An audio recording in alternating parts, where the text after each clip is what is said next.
Selamat petang, salam sejahtera. Ini satu pendakwaan, ini satu pendedahan daripada Syed Saddiq Syed Abdul Rahman yang pastinya boleh mengganggu tidur Muhyiddin Yassin malam ini. Mana tidaknya, Syed Saddiq Syed Abdul Rahman tiba-tiba mendedahkan satu rahsia, satu maklumat yang betul-betul kita rasa mengejutkan.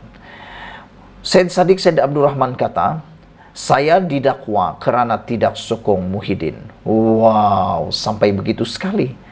Kenapa Syed Saddiq Syed Abdul Rahman berani pula tiba-tiba mengaitkan pendakwaan beliau ini dengan Muhyiddin? Syed Saddiq kata dia didakwa di mahkamah kerana tidak menyokong Muhyiddin. Ini apabila Syed Saddiq Syed Abdul Rahman tidak menyertai geng Langkah Seraton selepas tumbangnya kerajaan PH pada 2020. Syed Saddiq Syed Abdul Rahman seperti yang kita tahu sedang didakwa di mahkamah. Bekas Ketua Pemuda Bersatu itu mendakwa dirinya telah didakwa kerana enggan menyokong Presiden Parti dan Perdana Menteri ketika itu Muhyiddin Yassin. Kalau ini benar, ini satu perbuatan yang benar-benar jelek, yang benar-benar kita kecam. Kerana ini satu perkara yang bagi saya tak bermoral. Kenapa orang tak menyokong tiba-tiba pula didakwa? Kalau betul itu berlaku. Namun kita pun tidak tahu apakah benar apa yang didakwa oleh Syed Saddiq Syed Abdul Rahman ini. Semuanya bergantung pada keputusan mahkamah. Dan sekarang ini Syed Saddiq Syed Abdul Rahman sedang diarah membela diri. Pengasas Bersama Muda itu membuat dakwaan itu semasa memberi keterangan untuk menyokong pembelaannya terhadap 4 pertuduhan jenayah yang dikaitkan dengan RM 1,12 juta dana parti. Semasa prosiding di Mahkamah Tinggi Kuala Lumpur hari ini, ahli Parlimen Muar itu memberi keterangan bahawa dia tidak mempunyai apa-apa untuk disembunyikan kerana siasatan pihak berkuasa pada awalnya adalah berhubung laporannya bahawa dakwaan kehilangan dana dari peti besi di rumahnya di Petaling Jaya pada Mac 2020. Semasa diperiksa semula oleh Peguam Bela Utama Gobind Singh Dio, bekas Menteri Belia dan Sukan itu mendakwa bahawa pada akhir bulan pada tahun itu SPRM mengumumkan bahawa dia akan disiasat sambil menambah bahawa dia tidak mempunyai apa-apa untuk disembunyikan.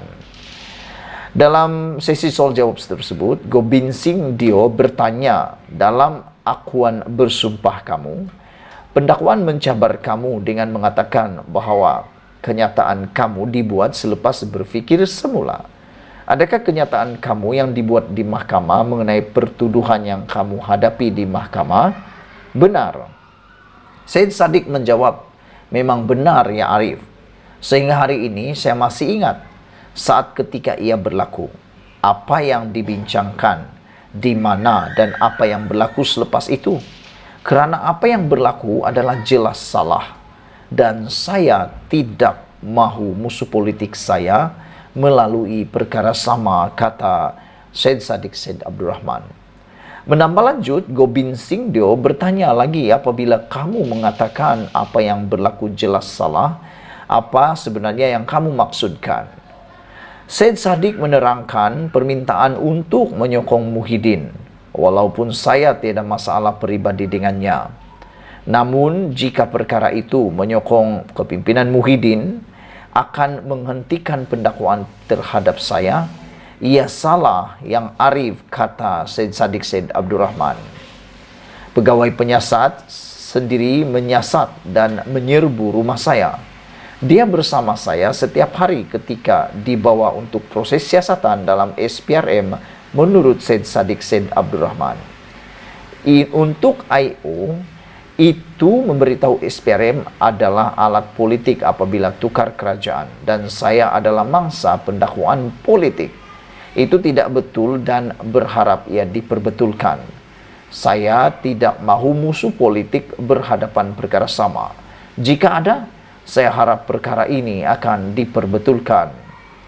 Gobind Singh Dio bertanya pula, apa yang dirujuk sebagai salah ialah tuntutan untuk menyokong Muhyiddin Yassin. Jika tidak, pertuduhan akan dikenakan terhadap kamu. Itu yang awak cakap? Setakat yang kamu bincangkan atau kamu bimbangkan itu salah? Syed Saddiq Syed Abdul Rahman menjawab, betul, itu salah.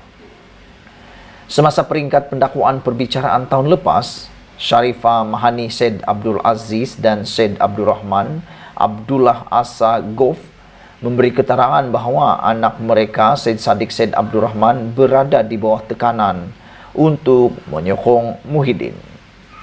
Prosiding di hadapan Hakim Azhar Abdul Hamid hari ini adalah hari kedua perbicaraan peringkat pembelaan. Berikutan, Mahkamah pada 28 Oktober tahun lepas memerintahkan tertuduh membela diri atas satu pertuduhan bersubahat dalam pecah amanah jenayah CBT, penyelewengan aset dan dua tuduhan pengubahan wang haram.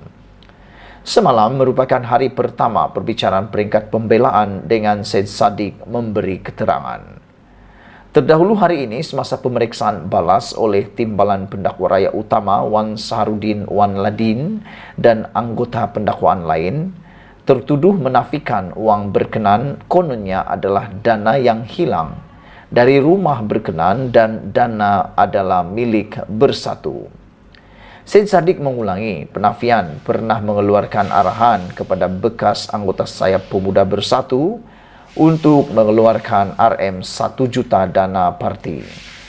Tertuduh berhujah bahawa RM 120,000 yang didakwa oleh pihak pendakwaan sebagai dana parti sebenarnya adalah wang miliknya sendiri yang dikumpul melalui dua acara mengumpul dana untuk kempen pilihan raya di Muar. Syed Saddiq juga berhujah bahawa sejumlah RM 100,000 yang didakwa oleh pendakwa raya sebagai hasil daripada aktiviti menyalahi undang-undang yang berada dalam akaun Amanah Saham Bumi Putra ASB tertuduh adalah dananya sendiri. Saudara-saudara sekalian, memang mengejutkan kita sendiri apabila Syed Saddiq sendiri mengakui beliau didakwa kerana tidak menyokong kepimpinan Muhyiddin, kerana tidak menyokong Muhyiddin sebagai Perdana Menteri pada tahun 2020. Itulah menyebabkan menurut Syed Saddiq beliau didakwa dan beliau harap perkara itu tidak akan berulang lagi. Sekian dulu untuk kali ini. Jangan lupa tinggalkan komen anda, tekan butang subscribe. Kita jumpa lagi. Malaysia kita punya, kita jaga sama-sama, cintai Malaysiaku. Bye-bye.